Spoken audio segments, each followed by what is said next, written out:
To piggyback on Mike's question, why do you think so much focus is placed upon your personality or lack thereof, as people say, instead of your prowess in the ring, which is what it should be based on in the first place? Yeah, that's a great question. I think, I mean, we could have kind of another superficial,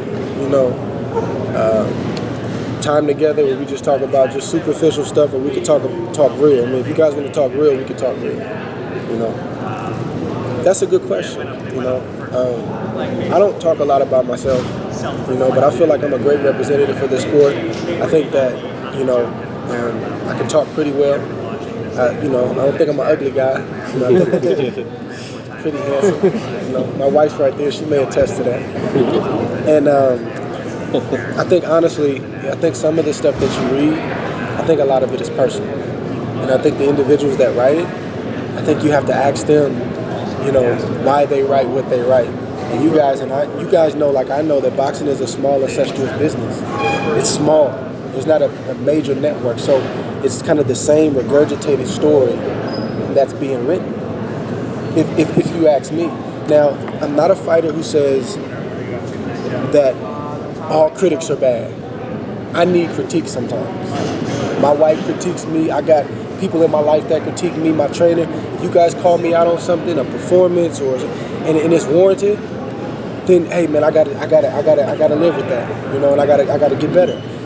But if the source of the critique is always a negative person who never has anything positive to say, and if that person is always got something bad to say about Andre Ward or this particular fighter or this particular style of fighter, then I'm probably a little less apt to receive that advice. And that's just me. And then when I speak out about these things like this, as respectfully as I can, but passionate because I care about this sport. I've dedicated over half my life to this sport. I have given up a childhood for this sport. And I feed my family by this sport. And I literally put my life on the line when I get in the ring. I know that sounds cliche, but we do that when we spar 3 days a week. I feel like I have the right to talk about these things, right? So when I speak about it, they say, oh, Ward's arrogant, he needs to stop talking. But when you don't speak, then they make it seem like you're aloof and you have no personality and you have nothing to say. So sometimes what I do is I just fall back and I won't say anything because I want to make sure that when I speak, I say the right thing. And it's not always easy because, and I think sometimes my critics sometimes misread my silence as if I don't have anything to say or as if, well, he can't come back on that because these are facts. If they only knew. I got a lot to say. But again, I'm not representing myself in this sport. I'm representing God. I'm representing my family. I'm representing my team. I got to make sure that I say things the right way when I do speak. But a lot of those things, they're personal. And I think personal beefs or personal vendettas, they have no place in the sport. If a particular writer, and I'm not singling anybody out because there's a lot of tremendous writers in this sport and people who are objective, that call it like they see it. If there's a personal problem, a great broadcaster, a great commentator, a great writer, you should never know about it. Because my job is to give you the facts, not my personal opinion. But in boxing today, you have a lot of writers who don't want to cover the story. They want to become the story. And I don't think there's any place for that in the sport. So you watch some of the feedback that comes off of this.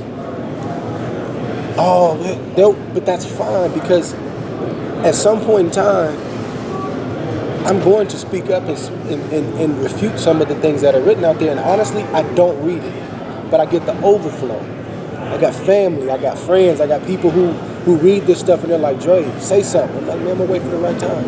I don't read it. And unfortunately, because a lot of that stuff happens, not just to me, it's not just an Andre Ward issue, but a lot of people, I don't watch a lot of boxing like I used to. And I love boxing. I read everything but boxing websites now. And there's no disrespect. But I'm not gonna read stuff when the main guy who has carried our sport for I don't know how many years, Floyd Mayweather, can't get his just due. And this is an individual, this is no rant, this is my heart. I'm just telling you, I just asked y'all if y'all want to have a real conversation or just something superficial, and we're 2 or 3 and we get out of here.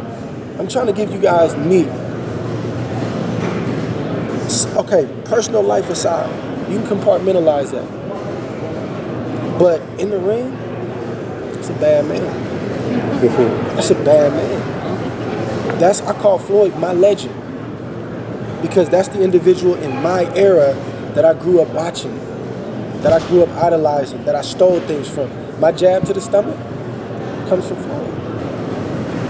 When I fought Carl Froch, and I knew that it was going to be a boisterous UK crowd in Atlantic City, I watched the Ricky Hatton fight 100 times. How did Floyd deal with this kind of pressure? How did he deal with this? I talked to Floyd recently. I'm not going to tell you guys what we talked about, but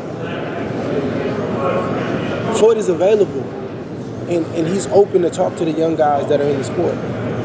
Personal life aside, everybody has varying and different opinions on that, but I'm talking about in the ring, we don't even respect this guy. He is a legend. We say things like he runs and he's not exciting and he's this and that. Floyd Mayweather has fought everybody you wanted him to fight. Everybody. Floyd has been cut in fights. Floyd has been wobbled and hurt badly in fights. Floyd has had injuries in the ring and battled back. But that's not respected. And people don't want to admit it, but we're going to miss him. This is a tremendous fight this weekend. 2 great warriors and two great champions, but somehow, some way, Floyd's name keeps coming up. We're going to miss him.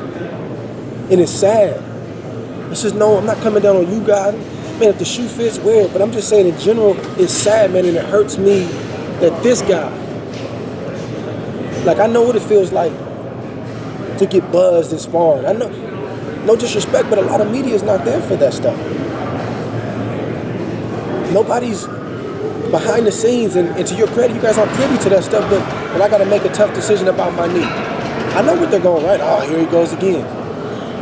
But I'm on the phone with my wife like, man, babe, what should we do? Like, man, I can get in there at like 75% and go get this check and try to please everybody. Been in camp 6 weeks, spending money on 4 sparring partners, a cook, massage therapist, acupuncture, all this stuff. Do I just waste that? We got to make a tough decision. So people aren't around for that stuff. So I have backed up a lot from the personal side of boxing, and I cover it when I'm fortunate enough to broadcast, and obviously when I have a fight coming up. But it's not a good look for our sport. I'm gonna say this, and I'm gonna let y'all continue to ask questions. I'm a casual UFC fan, but when I tune into UFC fights, you never hear them bashing their fighters. A guy can have 5 losses, and they'll say something like, his stand-up game isn't that good, but watch this guy on the ground. So as a casual, I'm like, man, okay, let me stay in too. But if you tune into a fight, you're like, oh, this guy's horrible. I'm not gonna stay around and watch it. If you guys don't even like it, I'm not gonna. So, back to your question about me, some of that stuff is personal. Some of that stuff is personal. Because when you ask them, and I've had good conversations with guys one-on-one and said, man, what's the problem? They can't answer me. I've had guys say things like, well, I just want you to move up in weight. Like, what part of the game is that? Like, I was like, man, I understand that, but like, we'll move up when we think we're ready. But you know why they want me to move up? Because first it was, he's got an amateur style. Then it was, there's no way he'll beat this guy. No, the amateur style, he can't take a punch. There's no way he'll beat this guy. And then somehow, some way, we kept winning. And then now, his style is boring. And then when that didn't work, then it's like, well, you know, well, he showed us against Dawson and he can do. Well, now it's nobody wants to see me fight. Nobody, you know. I didn't like the color of his trunks, you know. I didn't like the music. It's just starting to get ridiculous. But instead of me falling back as much as I have, I'm going to speak more because, not for my sake, I'm not trying to defend myself because I'm secure in who I am. I really am. And boxing is what I do, it's not who I am. It's a part of my life, but it doesn't, define me. But my fans and my supporters and my loved ones, they deserve to hear some pushback sometimes, and that's basically what this is. Well, I think that I think everyone here wants to see you back in the ring. And how tough has it been for you to you know? I'm listening to you. I just want to pull something up. To be inactive for the last 2 years. I think it's been tremendously tough. Tremendously tough, because I think one thing we all got to keep in mind is nobody at the table, no network, nobody's more invested in my career than me. It's just not possible. That's like me saying, you know, that I care more about your family than you do. It just doesn't make sense. So again, you look at the situation like with the lawsuit, and I don't want to go too deep into that because, may God rest Dan Goose's soul. I hate that happened. You know, that tore me up that we weren't on the same page when that happened, and I wish his family nothing but the best. But that was a very tough situation, and I stood for something that I believed in. Is it tough? Can I finish really quick? Oh yeah, sure. I stood for something that I believed in, and I had nights where I shedded tears over the situation. I had guys writing things. That's when I was reading articles back then, a couple of years ago. Like, Ward would rather fight in the courtroom than fight in the ring, but never called us and got our side of the story. You know, I can remember after a Floyd Mayweather fight, and this is when it really hit home to me, I had about 5 or 6 media members, and me and my team thought that would be a good opportunity to kind of break down like some of the details of what was going on. Like, why are you guys fighting? And I gave it everything I had. I put it all on the table. And I literally had pretty much all those guys, and I sat there for like 30 minutes and like broke down everything. FightHype got it on tape. And the guys looked at me and said, I still don't get it. Like, what are you fighting about? And I was like, I don't know any other way to detail what. That let me know, like, I'm dealing with something a little different here. Like, I don't think that certain individuals are trying to understand me. And I just think it's sad because, again, I pat myself on the back. I think I'm a great representative. I'm not perfect, absolutely not. But I care about this sport. I'm cognizant of what I'm wearing when I come to these meetings. I'm cognizant of the way I speak. I'm not trying to be fake, but I want to represent myself, the right way. And it's just not enough. And my thing is look, I'm not for sale. I'm not going to be who you want me to be. I'm not going to be a jerk. I'm not going to mistreat anybody. That's wrong. But I'm going to be myself. I'm going to talk about my faith from time to time. Because that's just part of my life. I'm going to talk about certain things from time to time. But if I'm not enough, then I don't know what to say. I mean, on the lawsuit thing, and this is the last thing I'm going to say about this. I saved this. This is dated October 1st. It's a retirement speech. I wrote this in tears. I'm not trying to be dramatic about it, but this was like days away from being sent out, and my wife and Julie said, don't do it. Like, this was serious. But it's like I'm villainized over it as if I don't want to fight. I would rather spend money on lawyers and not be a part of the sport that I love. It doesn't make sense. It doesn't make sense. So when I speak out like this, it's spun a certain way. If I'm quiet, it's spun a certain way. So I think the answer is just do what you feel led to do, son. You know, he was talking about how Floyd doesn't get any respects, and I agree, and you don't. Can it be said that Rigondeaux, who's replacing you on the card, is another guy that hasn't gotten respects? I think that's accurate. I think it's a shame. I mean, I know his style is, he moves a lot more than I do, but he looks good when he does it. That's just my opinion. I mean, he's a 2-time gold medalist. And, I mean, I get it, but I don't really get it. I mean, I think that if it's about boxing and not about individuals, I think that we can find a way to praise a guy like that. They said, man, look at this guy. He came here with nothing. Look what he's doing. And I think Al Bernstein, amongst other guys, Lamp and Kelly, they do a great job, but Bernstein has been a tremendous asset to my broadcasting career. Again, as well as those guys, they helped me out a lot. But he started way back when. And I think one thing he really does well is he'll call a guy out, but he'll always have a positive spin about it. This guy needs to step it up if he wants to win this. But he'll leave a positive spin where it's not just, he's horrible. Why is he in the ring? And I think it's that kind of balance where we call guys out, we talk about things, you guys don't have to always speak well about me. I'm not perfect. Hey, I may stake it out. If I stake the joint out one night, call me on it. I gotta eat that. But if it's always bad, then we gotta say, man, is that warranted? I mean, I'm dealing with the same stuff Floyd deals with. If you go back and do the research, I'm dealing with the same stuff Roy Jones dealt with. Wasn't appreciated. And it was always, well, why don't you fight Mekashevsky in Germany? Well, why do I gotta go to Germany? I'm the man. We built up John Ruiz, and then when Roy made it look easy, this guy was nothing. Well, he handpicked him. It's the same type of thing. I've studied this sport since I've been a baby. And it's the same parallels. The whys, that's up for discussion. I don't know. So what's the happy medium then? In one breath, a certain style is boring, but then you have a combative. But I mean, no disrespect, style. but define that for me. Well, in the terms that, if they say, for example, your style is boring, but then you have two warriors slug it out, and one of them has a real debilitating injury. Again, no disrespect, but are they more warriors because they fought a certain how way they're versus... how they're categorized just because of the style of the fight. Understood. And then after the conclusion of the fight, and the fighter suffers a debilitating injury, Right. then everyone says we need to reform the sport.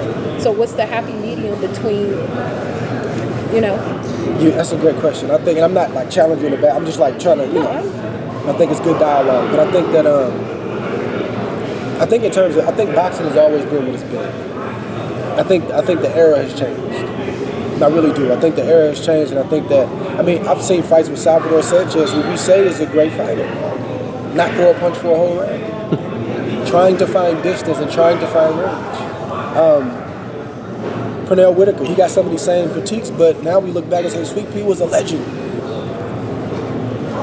I feel like if you're an authentic boxing fan, I think you love it all.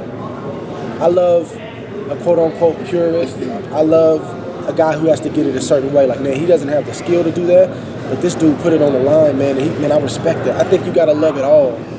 And I think that the media, because you guys are conduits to the fans, I think that's a lot of it. The fighters are going to do what we've always done. We're going to fight. We're going to have different styles. We got different backgrounds. We got different temperaments. But I think if you really, speaking about me, I think if you really watch my fights, I don't shy away from contact. I'm not going to give you a freebie. I'm not going to just let you hit me. I wasn't trained like that. But I take enough punishment just in general being a fighter. And I don't think that me or any other fighter has to apologize for that. Fighters are going to continue to do what we've always done. How are we reporting what they do? Because if we're honest, the battle is over the casuals. It's not over the diehards, because the diehards are going to be there. When we're promoting this event, it's over the casuals. And if the media doesn't feed it a certain way, they're not going to tune in. If you say this guy's boring, they're going to take your word for it. But if you say, look, this guy's a bastard, and some people, they get it like with this guy, man, he can make you miss and hit you 5 times. Tune into this. I think that's a lot of it. Was signing with Rock Nation an attempt of reaching those casual fans? No, I think it was just, of course, the marketing side and stuff like that was part of it, but it was more just the nuts and bolts of the boxing career, the numbers and all that kind of stuff. Yeah, it wasn't, the way that I look at the way that I've been betrayed over the past couple of years, I don't look at it as something that's insurmountable. I look at it as something that is something I have to overcome. Because when I run into people on the streets, some people get it, and some people you can tell they've been influenced by that. But after they spent some time with me, it's like, dude, you're pretty cool. And I know why they're saying that, because they thought I wasn't cool when they first met me. Like, I've read things or heard things where people say that I'm arrogant, and if anybody knows me, I may be a lot of things, but arrogant isn't one of them. I've accomplished a little bit in this sport. And I think by now you would have seen an arrogant guy who's a gold medalist, a 2-time world champion, an undefeated fighter. Like, you would see arrogance, but if you categorize me standing up for myself and speaking the truth as arrogant, then I can wear that. When is a point in your life where your faith as a Christian has been the most important to you? Say it again? Your faith as a Christian has been the most important. At what point in your life? At what point? Yeah. long time ago, probably maybe over 10 years ago. If I didn't have a relationship with Jesus, I wouldn't be here. Simple as that. I would be another statistic out there who didn't make it. I would have been that guy on the side of the road that people said he had talent, he could have made it. Man, that guy was good. And when I gave my life to God, I was probably rededicated my life and became serious. Was probably about 18 years old, maybe 19 years old. My father had died abruptly when I was 18 years old of a heart attack, and he was my mother and my father. He raised me as a single parent, and I went to a dark place after that for a couple years. Didn't want to box, didn't care about boxing, didn't care about the Olympics. And I thank God for Verge, man, because I used to say things in anger, like, man, I don't care about the Olympics. He said, look, son, if you let this pass you by and you see guys that you could have beat and should have been fighting, win that gold medal, you can't get that back. You'll never forgive yourself. I remember like it was yesterday. And I said, man, I fought him on it, but those words aided me. And I was able to get my life together, at least, turning things in the right direction, right before the Olympics, and the rest is history. So, come on, like if I didn't have that, man, I would be, I don't know, and that's a scary thought. It's like you don't know. With a little bit of money, a little bit of fame, it can be dangerous for a young guy.